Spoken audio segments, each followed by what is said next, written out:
Debussy compôs 24 prelúdios no total, dividido em 2 cadernos. E depois dos prelúdios, apenas os estudos são as peças para piano realmente importantes que ele vai compor depois disso, né? Então, realmente é um testamento de maturidade. E os prelúdios, eles funcionam como uma espécie de compêndio das principais motivações, fontes de inspiração que a gente encontra em Debussy. As paisagens, em primeiro lugar, o elemento da natureza, o exotismo, né, visto um pouco na ideia da Espanha, da Itália, do Oriente, os personagens míticos, um pouco imaginários. Debussy, raramente você tem um homem, uma mulher, assim, é sempre a menina dos cabelos de linho, é sempre o general excêntrico, nunca é uma figura comum, humana, né? São sempre personagens um pouco fantasmagóricos, assim. Irreais, né? As fadas, né? Então, esses 4 prelúdios que eu vou executar. Eu começo com Danses de Delphes, que é inspirado numa foto que Debussy viu no Louvre de uma escultura de 3 dançarinas do Templo de Delfos. E Cortot dizia que esse prelúdio estava mais para sacerdotisas de Delfos do que propriamente de dançarinas, porque é uma peça que se desenvolve muito lentamente, uma dança, digamos, no caso seria uma dança muito mais ritualística, né? De sacerdotisas. Depois eu vou executar a Catedral Submersa, que é um prelúdio baseado numa lenda bretã, segundo a qual existiu a cidade de Is, que havia sido tragada pelas ondas do mar. E durante a maré baixa era possível ver a silhueta da catedral, né? E esse prelúdio descreve muito literalmente isso, né? Ele começa com essa sonoridade um pouco antiga, né? Um pouco de arcaica, de lenda, né? A gente sabe imediatamente que é uma lenda. E em determinado momento ele coloca, saindo das brumas, que de fato a catedral começa a emergir, e no ponto central da peça, no ápice, a gente tem esse coro, nesse órgão ressoando, esse coro masculino ressoando dentro da catedral. Depois a catedral volta a submergir e tudo termina com a sensação de que realmente não era mais do que uma lenda. E depois a Serenata Interrompida, que é um prelúdio de inspiração espanhola. Então, os parisienses costumam... eu tenho um amigo meu que é parisiense, ele disse que a única coisa que preocupa os parisienses é saber onde é que eles vão passar as férias. E eles sempre querem um país onde faça calor. Então, e a Espanha, que na realidade faz fronteira com a França, é um país dessa forma visto como o exótico, porque é onde eles vão passar as férias. E apesar da proximidade, né? E segundo Cortot, esse prelúdio descreve um seresteiro que está fazendo a sua serenata e ele, o tempo todo ele é interrompido por algum motivo. Alguém fecha a janela, alguém joga o balde de água fria, alguma coisa acontece, ele é obrigado a recomeçar a sua serenata. Daí o nome Serenata Interrompida. E por último, C'est qu'a vu le vent d'Ouest, que literalmente significa que foi isso que o vento do oeste viu, né? E o vento do oeste é o vento que traz, na França, é o vento que vem do mar, né? do grande oceano, que traz a tempestade. Né? O vento que presenciou as grandes marés, as grandes ondas, né? O céu cor de chumbo da tempestade. Né? E então a gente está no elemento da natureza que era tão caro a Debussy. Os prelúdios se inscrevem numa tradição que começa antes disso, mas o mais importante talvez é Bach, né, que escreveu seus 48 prelúdios e fugas, né? Continuada, dentre outros, por Chopin, e depois Debussy no século XX, e depois ainda retomada por Rachmaninoff, com Scriabin e vários outros compositores.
Essa peça é baseada em 3 poemas de um poeta chamado Aloysius Bertrand, né, do romantismo francês.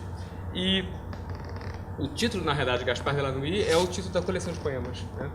E na primeira peça, que é Ondine, a gente tem o poema retratado praticamente passo a passo, né?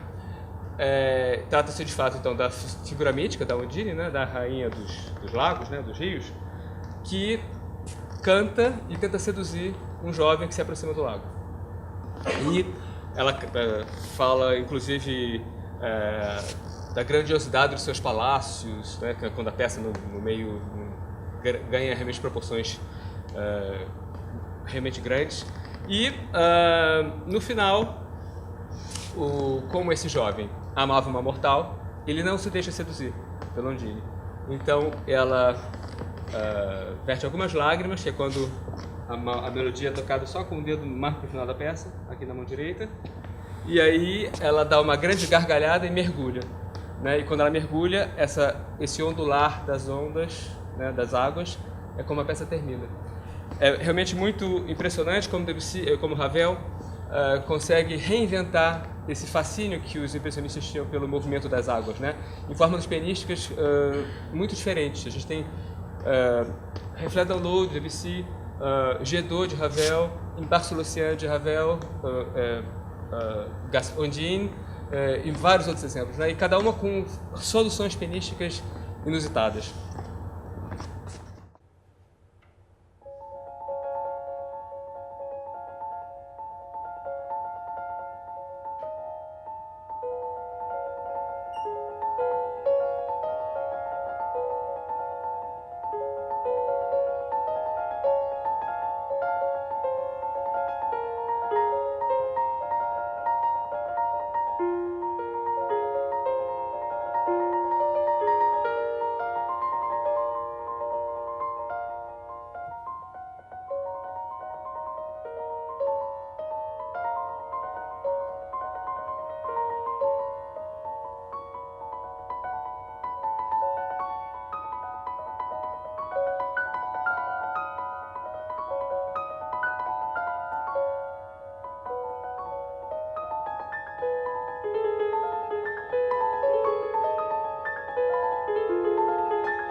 Debussy e Ravel foram contemporâneos, né? Ravel morreu praticamente 20 anos depois de Debussy, né? Só que agora a gente vai dar um salto um pouquinho maior, né? Da primeira década do século XX, 1909, 1910, para 1944, quando Messiaen finalizou o seu Van Regard sur la fin de Jésus, né? Que é uma obra, como o Dan já falou, de inspiração totalmente religiosa, né? São, de fato, olhares, né, uma forma de adoração a esse menino Jesus, e cada uma das peças seria uma faceta diferente, né? Um olhar do Pai, o olhar da Igreja de amor eterno, o olhar da cruz, o olhar dos Reis Magos, o olhar dos anjos, o olhar da Virgem, o olhar do tempo, enfim, são vários, cada peça tem um nome dessa natureza. É um monumento de obra, são no total mais de 2 horas de música. E eu vou tocar aqui então a 11ª parte, a 11º trecho, né, que se chama A Primeira Comunhão da Virgem. E Messiaen, ele tem um texto explicativo no início da obra, né? Então muita coisa que a gente sabe dessa peça vem das próprias palavras do Messiaen. E ele disse então que não existe comunhão maior do que a Virgem com Jesus no seu ventre. E ele escreveu, eu anotei aqui para não me esquecer, ele escreve no início da obra: depois da Anunciação, Maria adora Jesus nela, né? Aí as palavras de Maria: meu Deus, meu filho, meu Magnificat, meu amor, sem barulho de palavras. Então é muito significativa essa frase, meu amor, sem barulho de palavras, que isso traduz bastante como a peça se desenvolve. De fato, num silêncio contemplativo. A obra como um todo, os 20 olhares, Van Regard, né, tem vários temas que perpassam a obra inteira. Essa peça que eu vou tocar começa com o tema de Deus, que seria esse.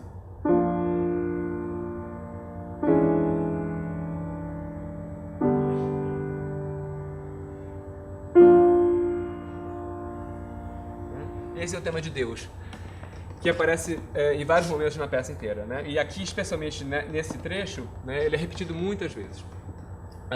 Logo em seguida, você tem uma figuração, né, que é isso.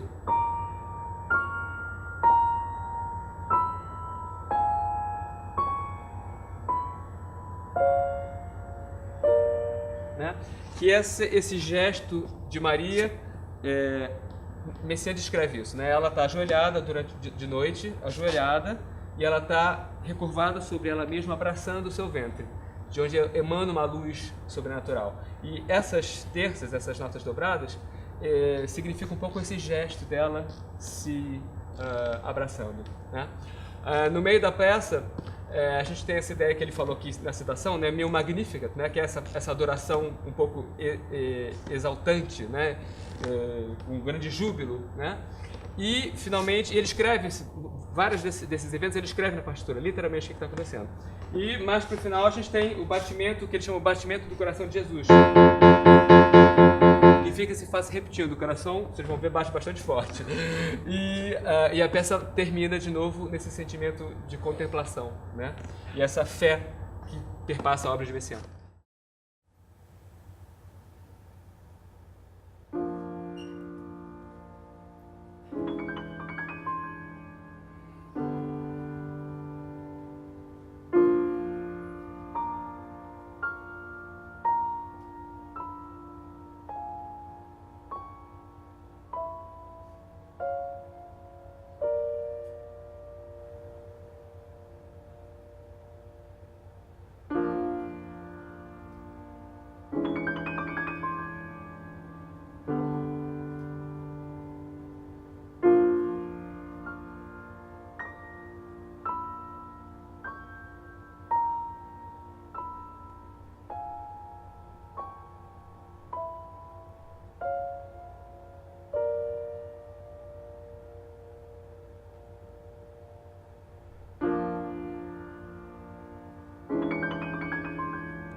Então agora uma obra de Almeida Prado, que foi, como o Dan já disse, aluno de Messiaen.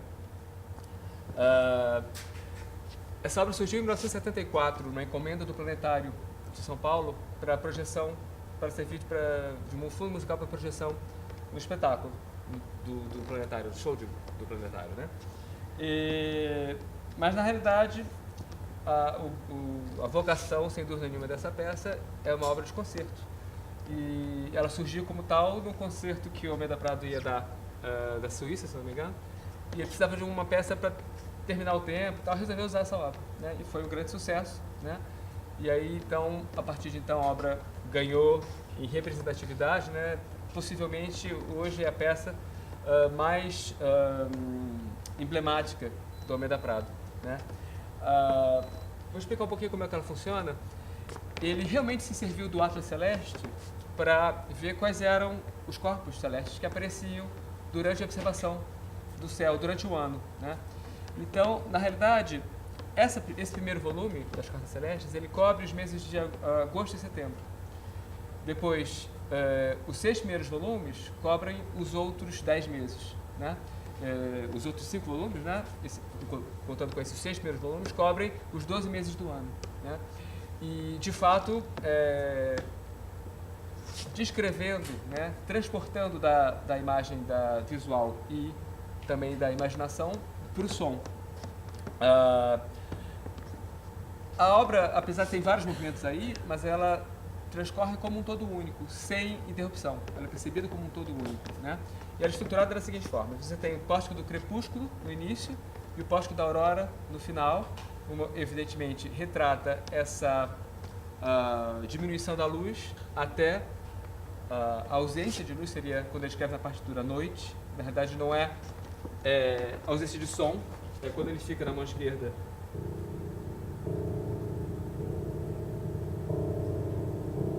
Que é um pouco essa sensação,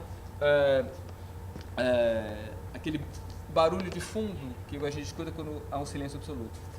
E no final, todo esse início ele é escrito em espelho, realmente invertido, e toda a figuração pianística que transcrevia essa diminuição de luz, ela vai no final representar a aurora e finalmente aquela luminosidade dos trópicos brasileiros, é bastante enfática, bastante agressiva.